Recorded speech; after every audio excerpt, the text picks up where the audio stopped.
Trauma Uncensored. Trauma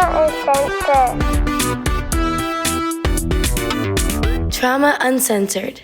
Hey everyone, welcome to another episode of Trauma Uncensored. I'm your host, Brooke, and today's guest is my dear friend, Heather Luna, who is here to talk about not only her own trauma experiences, but how they led her to work with mental health recovery, inner child healing, and yogic science for the treatment of depression.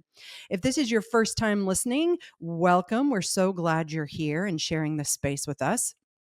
Again, my name is Brooke, and just a little bit about me and what this podcast is before we roll into a couple other announcements and then into speaking with Heather. As current listeners are aware, but for new listeners, our 9-year-old son, Logan, was killed in a very tragic car crash in 2016. And from events that happened leading up to the crash, through the crash, and then many just tragic and traumatic experiences after.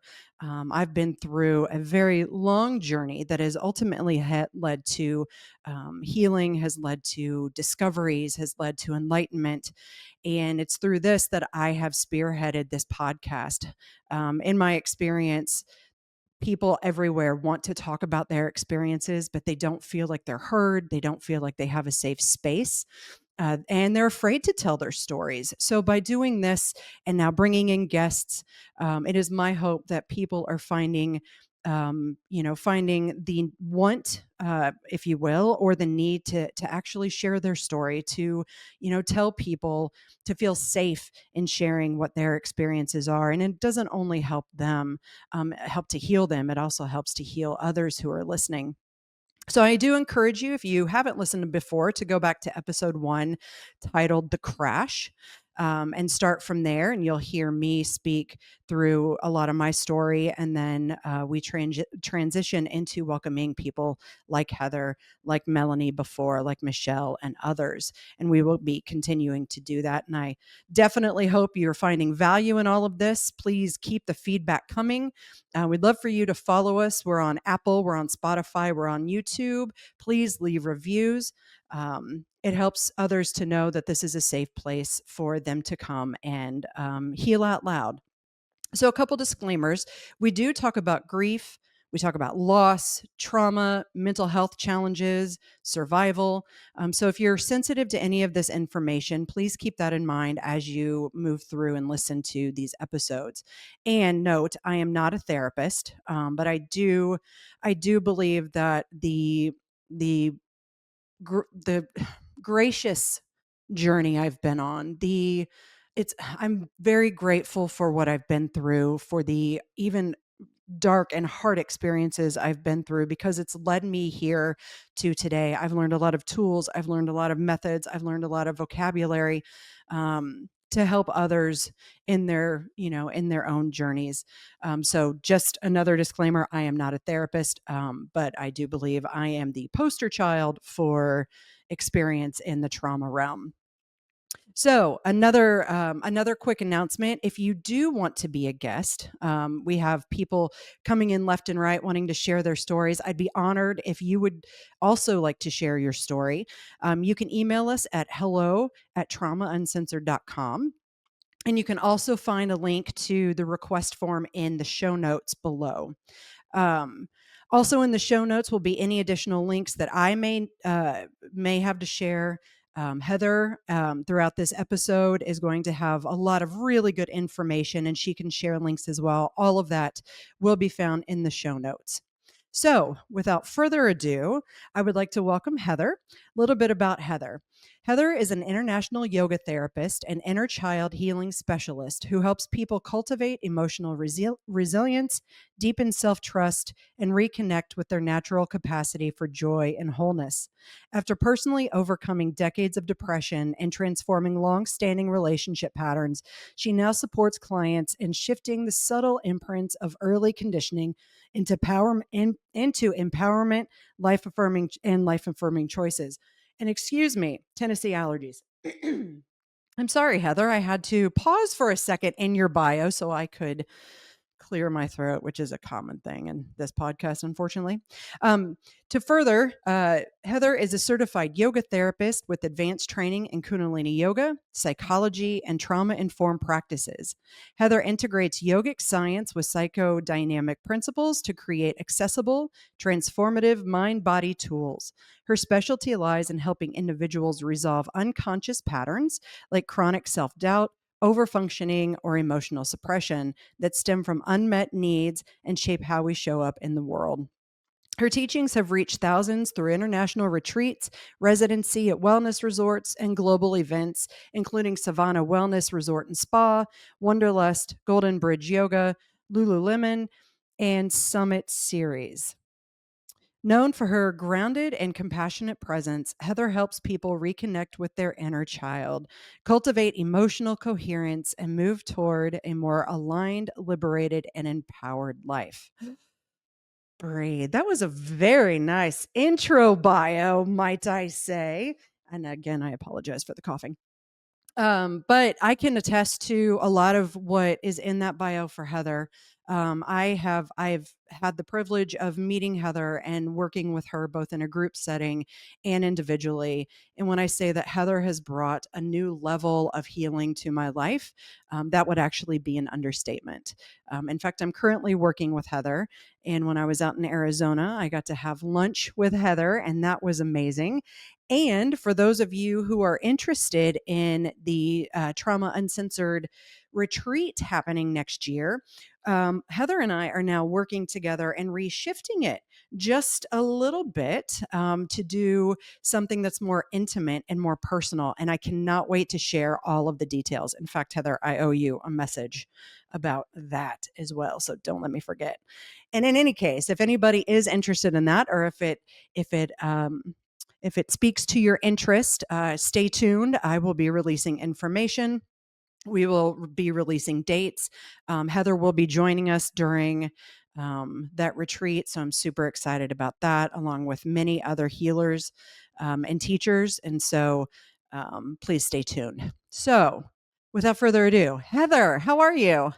I'm well. Thank you for having me. Absolutely. Like 10 minutes into it, I'm like, hey, let's talk to Heather now. It's all the housekeeping, you know? It really is the housekeeping. Yeah, gotta So, oh, gotta do it. yep. So, I mean, I, of course, know a lot of your story. I know your healing methods. But to get everyone started off, could you please tell us?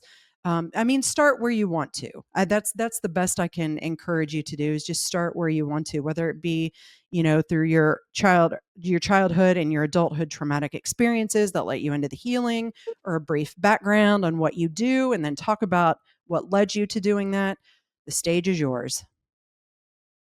Yeah, I think I'll start in college. Um, well, maybe I'll jump forward and then go back. So in my 20s, I had depression, and through my early 30s as well. And it fluctuated in its intensity, but it was always there. It was like this, hovering cloud that was always there.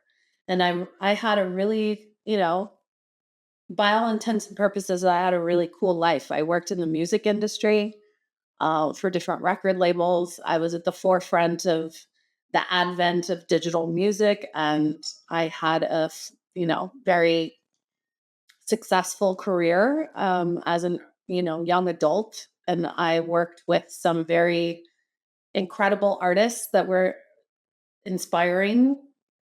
But all along the way, I remember my mom and my closest friends always say, like, why are you so sad? And I just remember being like, I don't know. I'm not choosing this. Like it definitely did not feel like a choice. I couldn't intellectualize or positive psychology and self-affirm my way out of it. It was there, and I didn't feel like I had any control over it. Um, and it was, I'm not going to talk in a linear way. I'm already not talking in a linear way. So it was in my late 20s. I lived in this cute little apartment in the Hollywood Hills, and I had a neighbor, a couple neighbors in that building, and we were all really close. And we used to come together for dinner. We would make dinner together and drink copious amounts of wine. And we had this neighbor that lived next to me. She and I shared a wall, and we always used to invite her, like, Erin, come over, join us for dinner. And she would always gracefully decline. And she would say, "Oh no, I'm not. I don't drink anymore. Like, thank you so much, but I have to get up uh, before the sunrise, or I wake up before the sunrise to meditate." And I'm like, I just remember being like, who does that? Like, I was 27 or 28 at the time, and I just thought she was really austere. I thought, who does that? And the wall that we literally shared was where she had like her, altar and, everything, where she would wake up before the sunrise and meditate. And so I don't take that lightly, because I feel like there was like energy that's kind of coming through the wall, if you will. And I was like, "What kind of meditation are you doing?" And she said, "Well, I practice Kundalini yoga." And she said, "It saved my life." And she told me that she used to be a go-go dancer in Ibiza, and like her life was falling apart, and she was, doing, drugs and all the things. And she had returned to the United States to get her life back together. And that really stuck with me. But it was kind of like in the back of my mind. Okay, Kundalini yoga. And I practiced vinyasa yoga, and it was very much like a fitness routine and a practice. And it definitely curbed my symptoms of depression, but it didn't eradicate it. Like, it was still always there. It led me to isolate myself, and make bad decisions. And I would self medicate largely, yeah, with alcohol, but mostly with marijuana. And fast forward to 2010, 2011, I went through a really, really intense romantic breakup that just kind of leveled me as a person.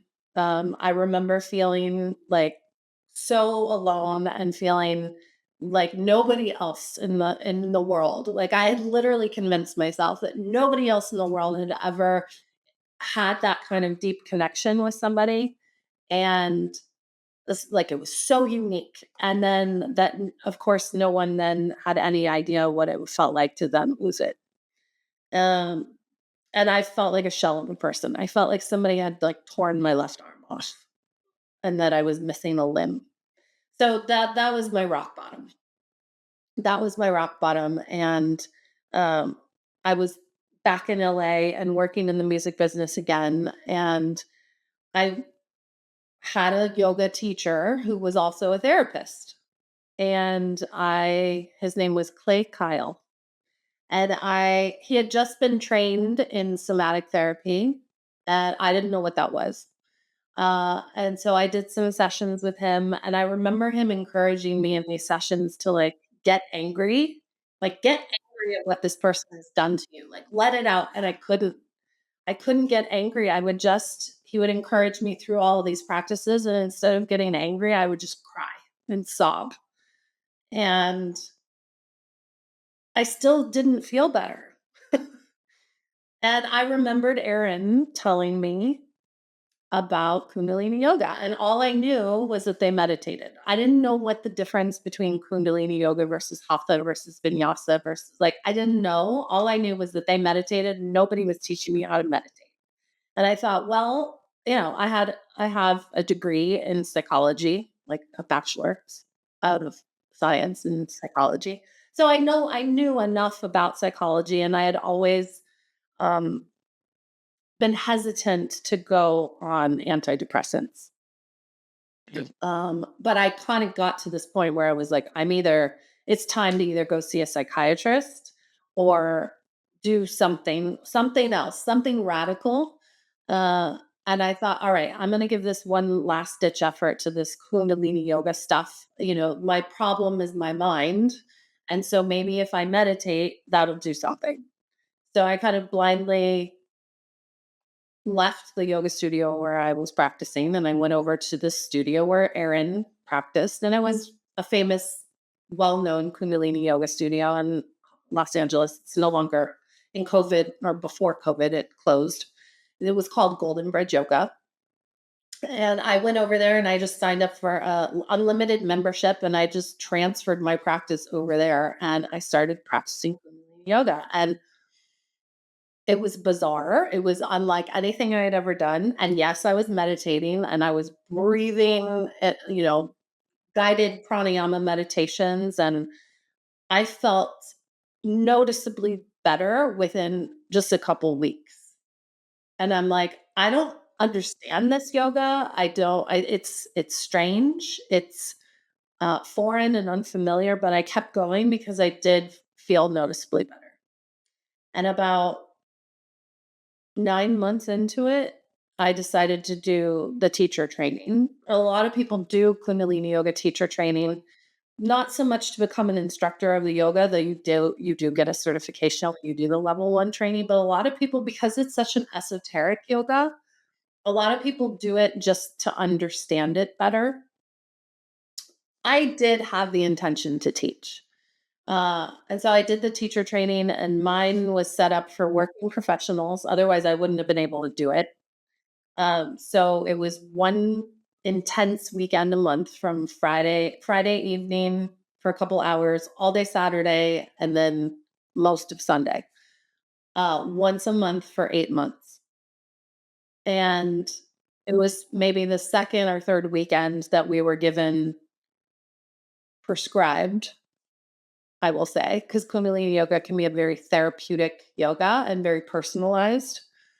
And one of my teacher trainers looked at me and he prescribed me a 40-day meditation called Ganpati Kriya. I didn't know what Ganpati Kriya was, but he said, this is part of your training. You have to do it for 40 days for 31 minutes. And I'm like, okay. And about the 6th month into my teacher training, it was like it happened like that, just overnight. My depression left, like this cloud that had kind of hovered over me for, decades, nearly 2 decades. It's like the wind came in and it just kind of blew it away and all of a sudden it was gone. And I'm like, "What?" But with that said, I will say the 6 months leading up to that, particularly in my training, they were hell. Hell is in I mean, say more about what do you mean by hell? Just so much emotion was coming to the surface. Mm. And that was evoked by doing the Kundalini yoga, or it was already there? It was already there. It was just buried. Yeah. And It that it so yeah, the yoga was bringing it to the surface. yes. And at the beginning, I guess it's also important to say that at the beginning of my training, the yogis very much, if you look at the yogic scriptures and uh, the lifestyle that they encourage is sobriety, right? Vegetarianism, oftentimes, and in some cases, for a period of time, celibacy. And so when I started my training, I decided that I was going to do all of those things. I thought, okay, I'm just going to, give it all I got. So I stopped drinking. I quit smoking weed. I decided not to have sex and I went vegetarian during my train. I thought, "Oh, okay, I'm at least gonna commit to it during the training, and at the end of the training, I'll decide if I'm gonna go back to any of those things." Well, Uh, and it sounds like it was a literal cleanse. I mean, because, we know that, um, falling back on substance can distract and can deter, your healing process. And, any sort of emotional relationship or sexual relationship, can divert as well. I don't know about the vegetarianism. Listen, I was vegan for a year and a half, and there was a day that I just came around and I was like, screw this. I'm done. In fact, I felt worse. So we could have a long conversation about all of that. Um, so I don't know that I'd personally be able to give that up, but I understand the idea. I mean, it was probably a vegetarian whole food diet, right? yeah, and Mhm. to be forthcoming, I'm not vegetarian now. I know. I've seen I that. I did You've seen that. You've seen me destroy a cheeseburger? No. No. Um, but I wanted to just give it a period of time. And, more to your point, yeah, my coping mechanism prior to that was anytime I felt extreme sadness. And for me, it was a lot of times it was in the evening time, like coming home from work and knowing that I was coming home to an empty house. Mhm. I would feel extreme loneliness. And so, in order for me to avoid that deep loneliness, I would smoke weed because it would take me, bring my thoughts away from the loneliness and distract me. So I was numbing myself. I was Yep. self medicating and I was numbing myself. And I would watch TV or a movie or call a friend or whatever, and then go to sleep and get up and do it all over again. And so I knew that for me, marijuana was like the big thing. That was my coping mechanism. And so, uh, yeah, so about 6 months into my teacher training, um, I'll speak to like the hell for a moment.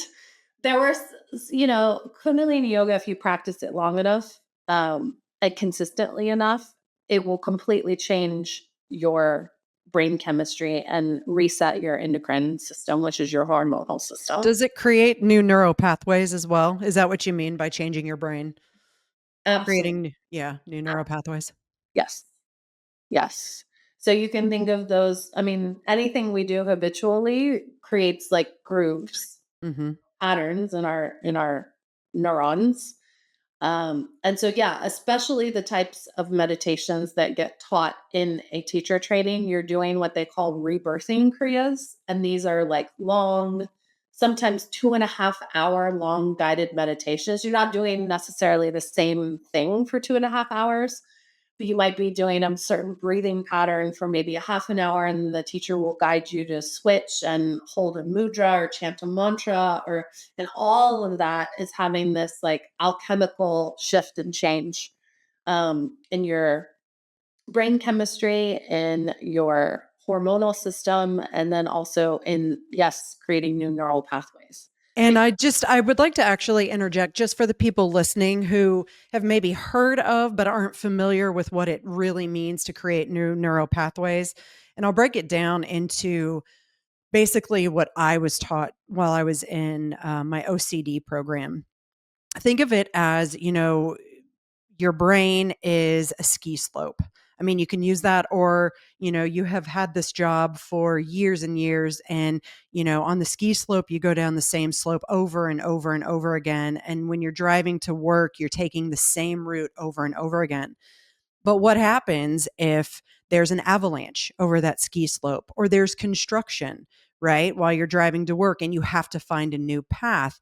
That is what, so, when I've spoken about my experiences with ketamine therapy, right? Ketamine therapy has been essential for helping me to create new neural pathways of thinking, of behaving, of living, really. And for me, it's been essential to marry that experience. So I will actually do maybe a ketamine session before I have a session with my trauma therapist, or I've done that before. I've had a session with Heather, and that helps, that repetition and then the work surrounding it helps you to shift, right? That mindset helps you to shift how you think, your behaviors, all of that. So it's literally like forging a new path in the snow, right? To ski down, or it's understanding or forging a new path on your drive to work. And so that's when we talk about rewiring the brain, or creating new neural pathways. That's the idea behind it.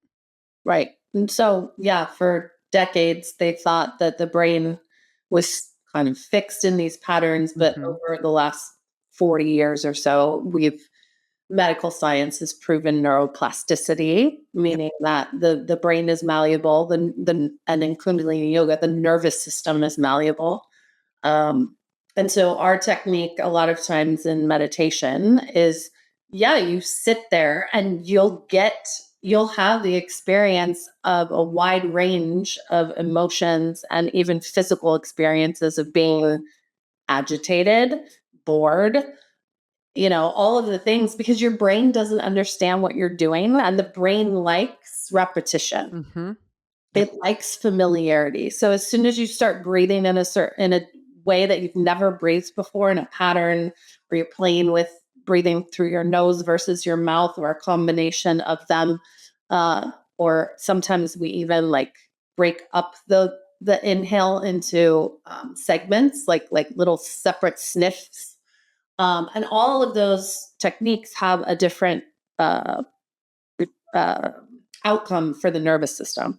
And so the practice is that you sit through the experience of being bored, irritated, whatever, and you just sit there, and you experience it, um, and let it be. And Mhm. essentially, I mean, that's a lot of what I was avoiding was, the loneliness, and just sitting with, what does it feel like to be sad, and what's underneath it, and where does it stem from? And so And yeah, there are a lot of I mean, I think that's human nature is to I mean, I know I'm a classic example of fighting against those feelings, trying to distract, trying to, not sit with them and instead, busy myself or, I think I was actually talking about this in the last recording that I did with Marie that, you know, I've watched family members and people, they get this anxiety, these emotions, and they do everything possible to distract from them instead of sitting with them. And I mean, and I'm guilty of it too. I would never sit here. It's something though I am self-aware of now. I never was before. So, when I'm like, oh my God, my anxiety is just that high. And I'm like, oh, I'm going to get up and do this and do this.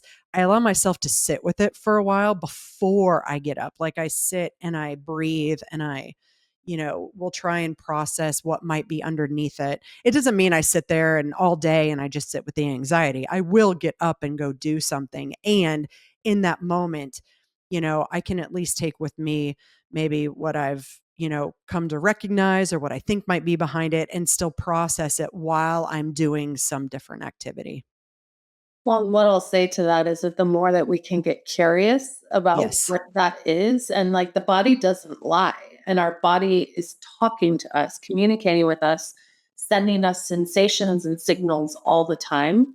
But for instance, anxiety, culturally, we are conditioned to believe that that's wrong, right? Anxiety is bad, it's wrong, it's inconvenient. And so how do we so we often just want to push it away and get Mhm. rid of that feeling as quickly as possible by doing something else, overriding it, ignoring it, and all the things. But if we can actually, even if it's just a momentary, curiosity of, okay, where do I feel the anxiety in my body? Is it in my left toe? Is it in my chest? Is it in my throat? Is it in my belly? And just, okay, experience it from a sensation perspective. Yeah. Um, And if I could follow that too, I'm so glad you brought up the word curiosity. Oh, I'm so glad you did. My first time at residential trauma, my primary therapist, I mean, he taught me so much, but one of the most valuable things he ever taught me was to just get curious. So instead of, framing something as this person's doing this to me, or this person's doing that to me, or this is happening because, or, and going down like this rabbit hole or this spiral, he taught me to get curious, your anxiety, why, get curious around it. What situation are you in? Is there something upcoming? Try to become aware of it. And it's great because I've also been able to take those curiosities into my relationships with other people. I can look at other people and the way they behave with me, and I try really hard at this point to to react from, the head up as opposed to in the body. And being curious allows me to do that. I can say, okay, they're treating me this way. They're saying these things to me. What can I get curious about them? Right? Are their inner child wounds, coming up, or are they having a bad day? And we can talk about more of the inner child, either this episode or we can do it another one, because I think it's very, very important, especially what you teach and what you've taught me about the inner child and inner child healing, wounds and healing. Um, but I do encourage everyone to do just as you're saying, whether it be body or, in response to people or events, to get curious as to, what's behind it, as opposed to overreacting emotionally and right off the bat, take a step back and breathe and get curious. Would you Yeah, say that helps regulate the body as well? absolutely. Yeah. The I mean, awareness is the first step. Awareness, as one of my teachers says, it's 70% of the work. Mhm. If you're unaware that it's going on and you're just reacting to everything in your life, then you can't start to heal.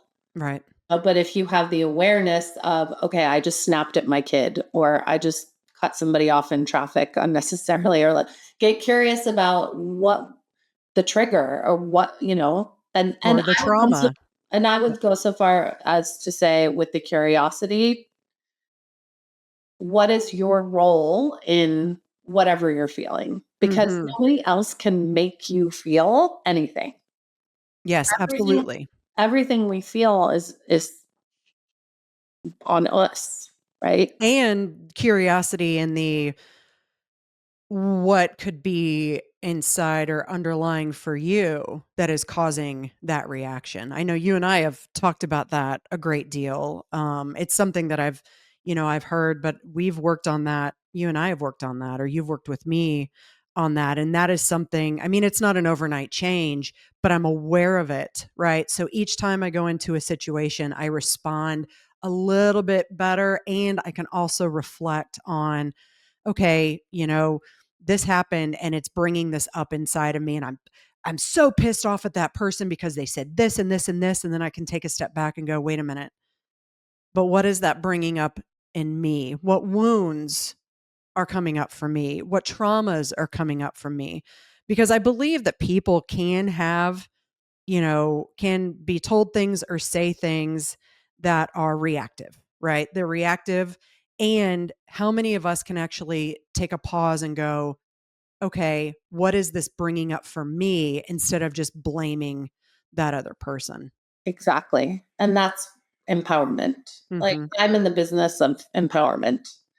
Like I said at the beginning, I didn't feel like depression was a choice. It didn't feel like I could choose to be happier. And for, depression specifically is a oftentimes, neurological uh, imbalance in the brain, right? Um, and that's another thing that Kundalini does to regulate. It regulates your brain chemistry um, and your hormonal system, which largely makes up our emotional state. But both Kundalini yoga and the other thing that I teach and that I'm trained in, neuro-linguistic programming, it empowers the individual to create change in their life. And when we recognize that we're in the seat, we're in the driver's seat of making the change, then everything shifts. If we get out of victim mode and into victory mode, right? And for me, I mean, with my story, I chose to do something different. I Mhm. chose to go into a teacher training and forego my numbing practices that I'd had for decades, which, let's get honest, alcohol and marijuana are depressants. Mhm. So I was only exacerbating the problem. I was temporarily, momentarily, putting them on the shelf every time I got high, but it was right there. And I was only digging a deeper groove, right? If we talk about the neural pathways, into that depression and contributing to it by smoking. Mhm. And, it wasn't until about 6 years after I was free of depression. And I will say that my depression has never come back. I mean, That's that's not to amazing. say that I don't get sad. Like, Mhm. I'm not a robot. I'm still a person with a variety of emotions, but not depression like I had before. No. And that's with you, I mean, you practice daily, right? I mean, I would like for you to tell everyone what you do daily to keep that momentum up and to keep, you know, your practices, your own personal practices going. Yeah. So in our lineage, it's taught that we practice before the sunrise. I've always been somewhat resistant to that, and Mm. I Kundalini yoga is a householder's yoga, meaning we're not asking you to be a renunciate. We're not telling you to be celibate. These are that it's a practice for people who have societal responsibilities and spouses and children and work and all the things. Um, and so if you get really deep into the practice, the traditional daily practice, which we call sadhana, is done, it begins 2 hours before the sunrise, and you practice for 2.5 hours because that's 10% of your day. So it's like an energetic tithing, if you will. There have been periods of my life where I have done that. I've gotten up before the sunrise, not for 2.5 hours, but for an hour, hour and a half. But I'll be totally transparent and say I'm not a morning person. I have become more and more of a early night, go to bed around 9:30, maybe 10, but usually around 9, and get up, by 7. So I wake up and I do about an hour. Sometimes it's longer. If it's a weekend or something, sometimes I will do a practice for 2 hours. But on average, my daily practice is about an hour long. And it can encompass anything from a little bit of pranayama just to wake me up, wake my nervous system up. Asana, which in our practice in Kundalini yoga, they're more dynamic movements over set periods of time. So Kundalini layers on top of the same meridian system utilized or referenced in Chinese medicine. So it's much more of like an energy um, practice. So you're accessing or you're igniting and distributing more of your life force energy. So Mm. in Chinese medicine, we call it qi. It's called many different things, life force energy. In yoga, it is called Kundalini, represented by a coiled snake. And so everybody has some of this energy. Otherwise, you wouldn't be awake and alive and vital and talking and moving. Uh, but you have a storage sense, like a reservoir of this energy, and you can access more of it. And when you do so incrementally through this yogic science, this applied science of yoga, you can start to distribute it out throughout your physical body, giving you more vitality. But then you incrementally are raising it up into your brain and your higher centers. And what occurs as a result, if you practice frequently and consistently, you start to access more of your intuition.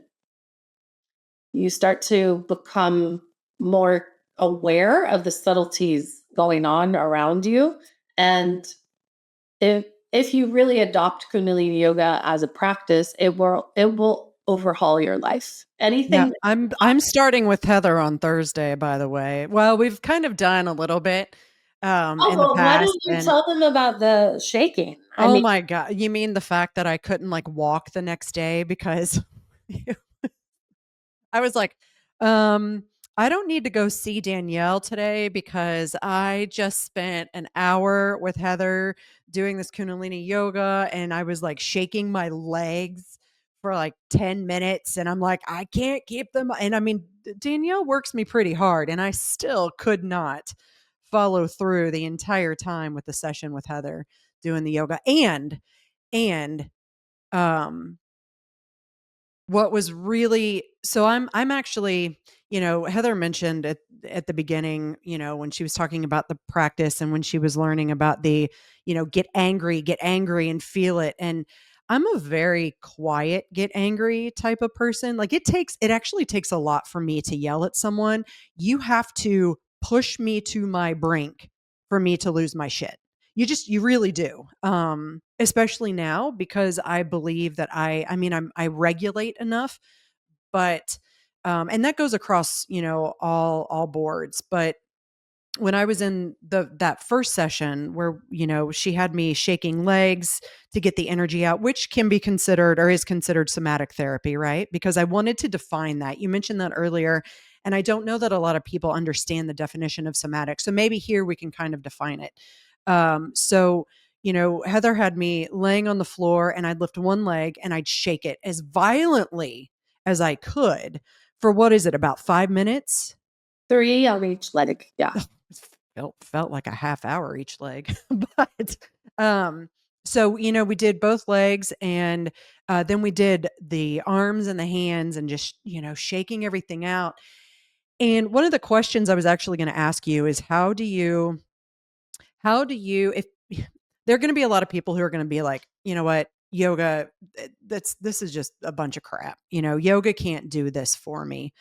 This is just a bunch of woo woo and all of that." I mean, I'm here to say that it's not the meditative space that I've allowed myself to get into. And in fact, that's why I go on these retreats, is to dig deep down meditatively and access that intuition and the knowing that is there for me, but I can't get on a daily life, or I have a hard time achieving in my daily life because I'm a mom, and, the house, and I have this ego that we all have egos that we're constantly fighting against. But in that session with her, and I've been working on a lot of trauma with Heather, and we've just scratched the surface, honestly. Um, but I remember at a certain point, she's like, "Get angry, make sounds, all of this." And I won't. That's the thing, is I kind of like, I'm reserved about it, but you can see me bawling. Like, Heather was watching, and I could tell from the things that she was saying that she could really see the emotion that was coming out. And in my mind, man, I was screaming at two specific people that I needed to, and just unleashing my anger and my trauma and my wrath, and just bawling. And after that session, I mean, I had to take a nap. It really was very, so I may not have been yelling and getting angry and yelling at these people out loud. Internally, I was, but I was shaking through it. So I was releasing that anger energy while I was shaking and yelling. And, it's again, it's not going to happen overnight, but it's those little bits of practice on the regular that help to release that energy. And, I've talked before about how the body keeps the score. I know I know very well how much the body keeps a score, and how energy and trauma can store in your body and create chronic pain. And so this, for me, is something that, for the naysayers out there, the people who are questioning this, all you have to do is just give it a chance and try. I'm meeting with Heather, like I said, this week, and I think we are starting into the meditative component, the 40-day practice, like she was mentioning. And I'm very much looking forward to it, especially in this time in my life, so I can keep everybody updated as well. And, we'll have you back, and we can talk further about what's going on there. But what would you say to people who are, listening to this and they're going, it's just a bunch of woo woo? It's a hard question, I know. I'm sorry. I have About, faith in you. I have faith in you to answer this. do you want me to answer about yoga or about somatic first? No, I think people understand a little bit more about the somatic. I would say about the yoga component. I mean, we could talk all day long about intuition and meditation and spirituality, and all of these things that I fully believe into. Um, but and we can definitely do that later. But in these terms, like, I've never done yoga because I'm like, I hate yoga. Yoga is not for me. All these people swear by it, and I don't want to get up. I don't want to do hot yoga. I don't want to move my body or any of that. And then, I started getting into nidra, yoga nidra, and doing the Kundalini with you. And it's not your typical yoga stances and downward dogs and all of that. It's a completely different experience. And it has opened my mind to other possibilities when speaking about yoga. So before, I was the naysayer, right? And now I'm someone who obviously is practicing it and believes in it. So what would you say to those who are like, nah, it's just a bunch of hooey? Well, first and foremost, I would say there's lots of different approaches to yoga. The two primary, well, there's several, but hatha yoga is like what you're likely going to see on social media. The handstands over the Mhm. Grand Canyon and, these crazy arm balancing movements and whatnot. That's all hatha yoga asana. Asana is posture. Um, and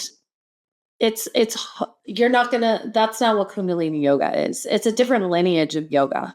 And so it is a Raja yoga, and Raja yoga was for years, I mean millennia, it was reserved for people who had a deep dedication to it, and you had to be deemed worthy by your teacher. And it was passed down verbally for hundreds of years. And so it was kept in private and secret, to be honest, for a long time. And the only other people other than that were taught Raja Yoga were the royalty of India, the kings and queens and whatnot. And it wasn't until about 60 years ago that you could even access Kundalini Yoga. I mean, you literally nobody had access to it. Um, and it's a holistic yoga in that we incorporate meditation. I mean, so does hatha yoga, but in the West, unfortunately, we have stripped a lot of it away to only incorporate the asana, the Mm. fitness and the physical part of yoga. And that's what always caught me up. I didn't wanna do that, and I was actually unaware up until in June, honestly, when I went to well, I've done some nidra without recognizing it while I was in residential trauma, but until June, I had no idea that there were other modalities of the yoga, and now I'm going, "Well, shit, where has this been all my life?" You know? Right. And I'm not speaking poorly of hatha yoga Mm, at mm-mm, all, but I mm-mm. will say that in the West, we have largely stripped it down to only the physical part. And that's really unfortunate because all yoga, all yoga is about knowing your mind. It's not about meditation is not about trying to quiet your mind, which is a huge Mhm. misconception in the world. Like if you're ever in a meditation class, I say, and the teacher tells you that the point of it is to stop or quiet your mind, like get up and walk out of the room because that's never going to happen. You You'll heard that here, guys. Get up and walk out of the room. You might have moments, like little tiny moments where, yes, your mind does stop, but that's not the goal of meditation. Meditation is to know your mind. And the father of yoga, or he's often referred to as that, was Patanjali, and he wrote the Yoga Sutras. And of the I believe there's 108 Yoga Sutras. I think six of them are about asana. It's something like that. Six of them are about the actual physical part of yoga, and the rest of it is all of the other practices. And the whole point of asana itself is to get the body to a comfortable place where it can sit still to meditate, Mhm. right? And so in Kundalini yoga, we're doing mantra, which is a huge component too of what I also believe helped me rid myself of the depression. So we have mantra, we have sacred sound, current, and chanting. You have pranayama, breathing in particular ways, and oftentimes we have meditations that are pranayamic specific. Uh, you have movement. So we have asana, but they're dynamic movements over set periods of time. And you're always allowed to skip a posture if it's unavailable to your body for any reason. And you're always allowed to rest.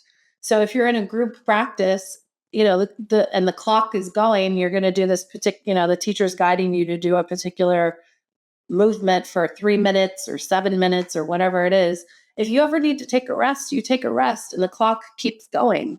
And if you're able to return to the movement, you just come back to it. Right. And it's a very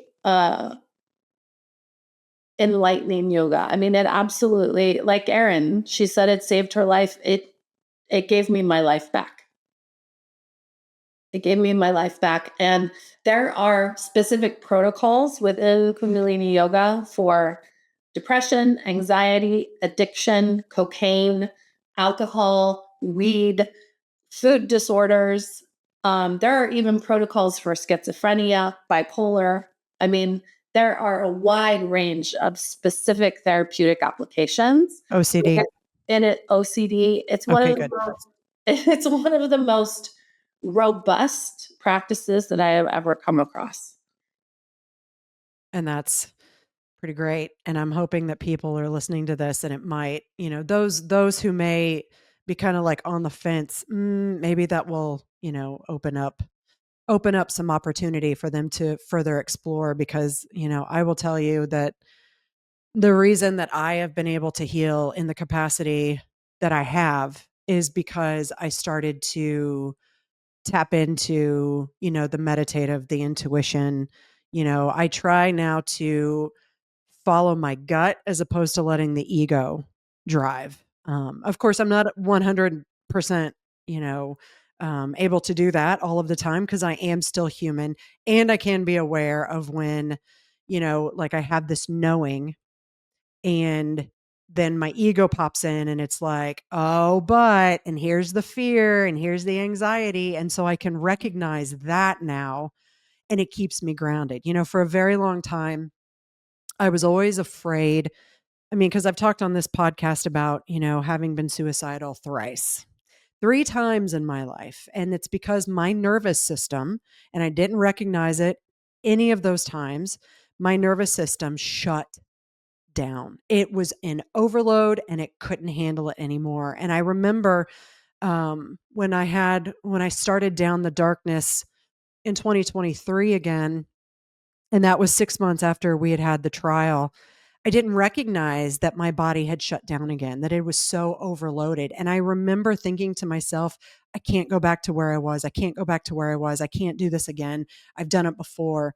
And, you know, everything then, I think because I let that ego run, that's when it started to continue to spiral, right? It spiraled because I allowed the ego to take over and kind of like hold hands with my nervous system. And it just, I couldn't get out of it. And honestly, for me, it wasn't until the OCD program and leveling out chemically with the medication for my OCD, which the I mean, it has been severe and it was also triggered by trauma. I have to say that my severe OCD was triggered by trauma. But since coming, starting to turn a corner from that and doing, some of the meditations and the internal work and, going on these retreats and really allowing myself, like I've mentioned before, the forgiveness meditation that I did in Mexico at the end of last year, to set my intentions for this year.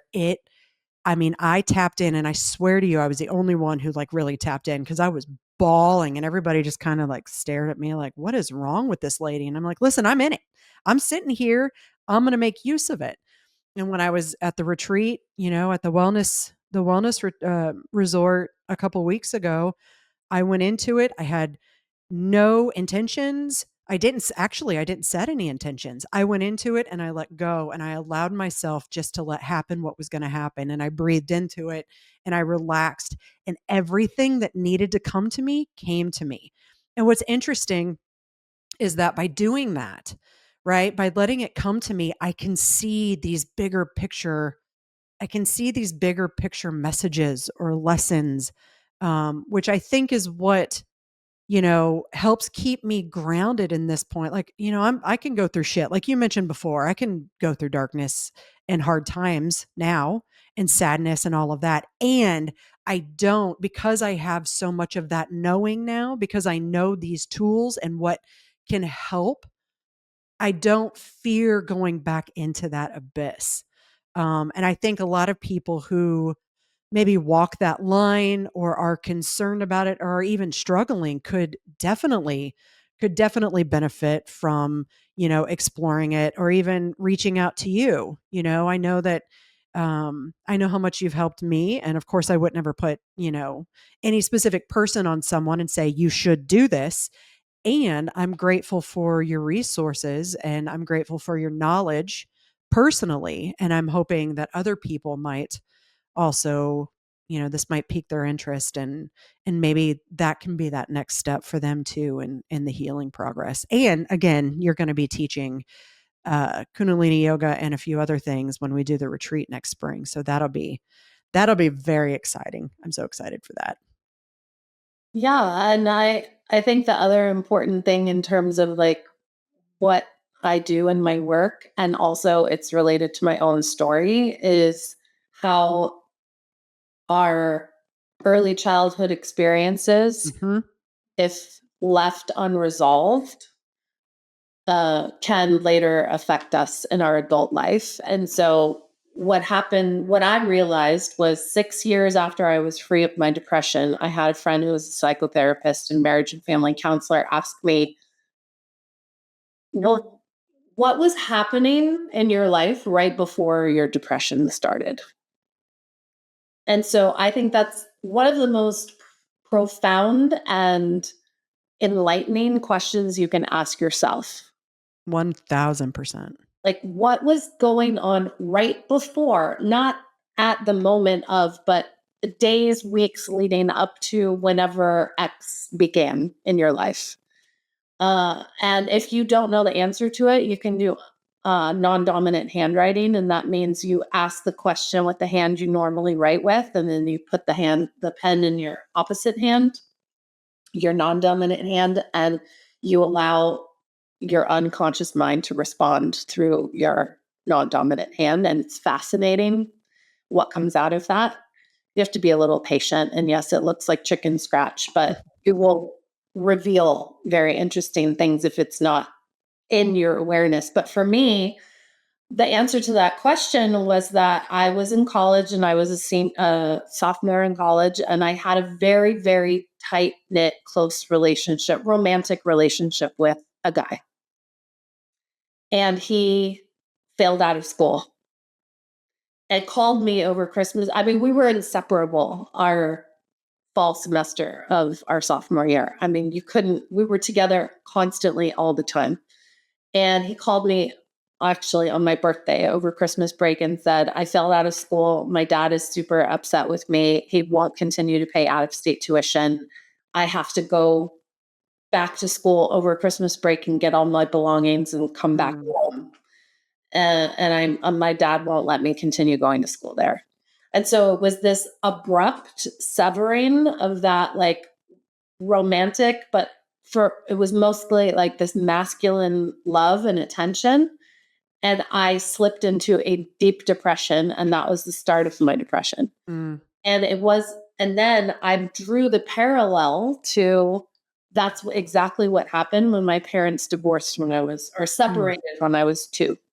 Oh, and listen, I definitely want to have you back to talk about the inner child wounds and how we can link them to what's going on, what has gone on in our lives and how we've behaved and situations we've been in, our safety mechanisms that were built around that and how they link. I don't think a lot of people are actually aware that how they behave or respond to situations or are reactive to situations or to people are because of their, what they learned maybe in a survival mode from their childhood wounds. As the moment I started to open the door to understanding how the person I am today was developed and formulated and molded because of the experiences I had as a child and growing up. I mean, it was just like this, that was the foundation. And all of my additional experiences just kept building and building and building until it just comes to a point where, I mean, and I think that probably also helped lead to my first nervous system breakdown, honestly. In fact, I met Heather when she was giving a group talk on the inner child, and I've worked with her on the inner child, and I would absolutely love for you to come back and us to do a session about the inner child, because I think it is so essential for people to understand what that's like for them and what they'd experienced, and the links like you just shared, like the links from the childhood into that breakup. I mean, I'm sitting there, you're telling me that story, and I'm sitting here thinking about all the things in college and in high school, and, you know, even in my current marriage today, where I can pinpoint things that are going on and take them all the way back to when I was a kid. Yeah. We did a session where um, I learned from my father when I was 2 years old that love isn't safe. And that has sat with me. That was like a month or 2 ago, I think a couple of months ago. And that is one of the things that I have to work through for myself. But I can also see it, having done that work then, I can also see where I've placed that, and it has played a part in my relationships and my life up to this point. So having that conversation and allowing people to get curious, right, about their inner child wounds and what happened when they were children and growing up, how that's led to, you know, behaviors and situations. I think that is essential. So would you be willing to come back and talk to us about that? Absolutely. Yeah. Oh, I'm so I'd excited. love to. Um, I have one more question for you Sure. before we wrap this up, and then I want to get your information for you to give us your information, and I'll also put that in the show notes if anybody wants to reach out personally.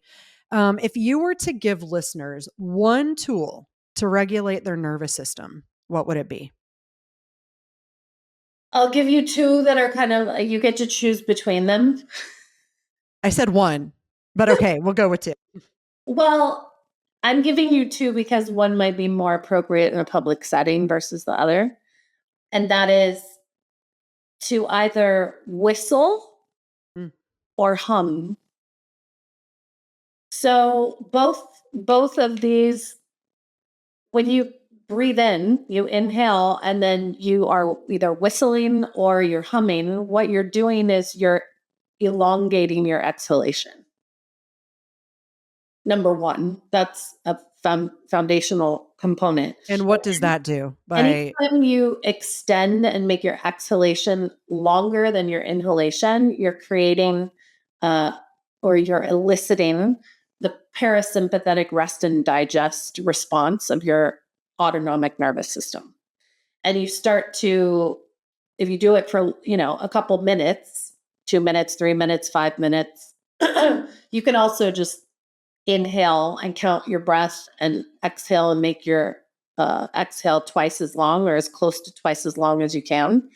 This 1-to-2 ratio breath or whistle or hum. It also creates heart rate variability and it starts to stimulate your vagus nerve. And then, in addition, if you're doing whistling or humming, it also starts to trigger and activate your pineal gland, your pituitary gland, which are two very important glands in your endocrine system, so your hormonal system. And it also stimulates your hypothalamus. And so, all of this together, also, again, if you do it for a couple minutes, it will start to secrete oxytocin, which is your happiness hormone that creates a sense of connection with the greater world and other people around you. So, oxytocin is the same chemical that's uh, emitted or from your body in initial connections, intimate connections with a person. But it's that same chemical that allows you to see that you're not separate. We're not separate from each other. It's a misconception that we're separate from each other and that we're separate from, if you believe in something higher than ourselves or from nature itself. We're all interconnected. We're all interconnected. But first and foremost, the key takeaway here is that either 1-to-2 ratio breath, whistling or humming will help trigger that parasympathetic, and that will help you regulate and get back to a point where you can make wiser decisions and be responsive rather than reactionary. That's what I was going to say. And don't react. Don't be reactive. If that allows you, think about all of the things that it could curtail. If you felt yourself getting annoyed, or, the sympathetic nervous system kicking in, the fight or flight, what have you. Think about how many things could be avoided. Like, what could be avoided if we just recognized it and then started to hum, you know? Also, whistling and humming. Yeah, whistling. I'm sorry. I was thinking about the humming because I was Yeah. trying to think of what songs I would hum to kind of bring me back down, but Well, I don't even hum a song. I you just just sometimes hum. I'm in a Kundalini yoga movement that is physically challenging for me, and that is it is stress. It's a Mm, healthy form of stress. It's physical stress, just like exercise, but it's challenging and like, oh, all the emotions are coming up. And sometimes I hum through it. I'm not humming a tune like a song. I'm just humming. just And hum. it also increases your circulation in your blood, and it has an effect on your um, veins and arteries. So it sends a message and a signal to your circulatory system for your vessels to open up. So there are a lot. I actually wrote a blog post about this on my website. Ooh, yeah, we'll get that link. Here. I'm going to make a note right now to get that link. Oh, unless I already have it. Did you give it to me yesterday? No, No. What was that, both of them that you were talking about? humming and whistling are both talked about in the blog post that I'll send you. Yeah, but those were was there another tool? Those are that's I think what I want to leave you with. Oh, the breath. The Right, inf the one Yeah, to two ratio breath. got it. And I've done that. I've You can done do that that numerous anywhere. You times. can do it on a subway, you can do it while you're driving, you can do it in a public place, like, lo most likely that's why I said humming or whistling, because most likely, even if you're in in a public place like the grocery store or something, you could still hum quietly, right? Quietly, I would walk up to someone, stand next to them, just start humming, because that's the type of person that I am. I'd like to I'd like to cause any sort of weird attention I can while I'm out. I have no shame. I mean, I really don't. It's like I'd rather be weird than not. So, My than grandpa ordinary.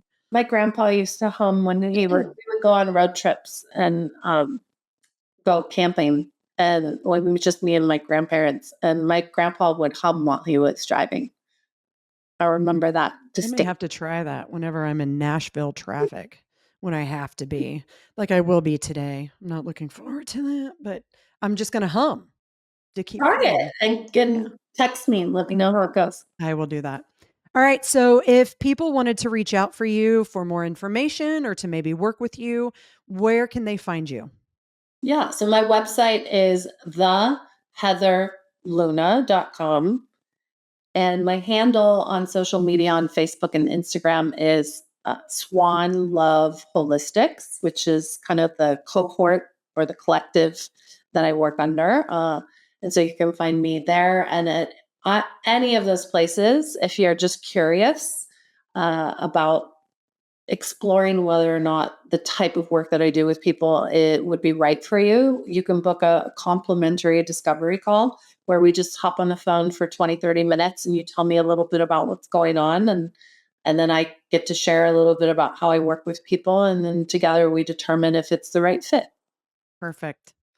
Perfect. I do encourage people who are listening and interested to reach out. I know what it has begun to do for me. And like I said, I'm starting the 40-day meditation, 41 day, 40s, 40 days. 40 days, 31 minutes. I'm starting that this week, which I think is coming at a really good time. Um, So, yeah. So awesome. I'm so glad that you joined today. I cannot wait to have you back to talk more about inner child work. I know that there are a couple other areas that we've talked about, um, you speaking about on the podcast as well. So, gratitude to you for sitting with us or sitting with me today and letting, giving us a window, into the yoga component and the breathing and the nervous system and, and sharing your story as well. My pleasure, Brooke. Thank you for having Awesome. me. Thank I you. hope it serves some listeners. Oh, it will. Absolutely. All right, everyone. This has been another episode of Trauma Uncensored. Again, you can find information in the show links, including the link to put in a request to be a guest. And of course, if you ever have any questions or would just like to reach out, I can be found at hello@traumauncensored.com. Until next time, bye.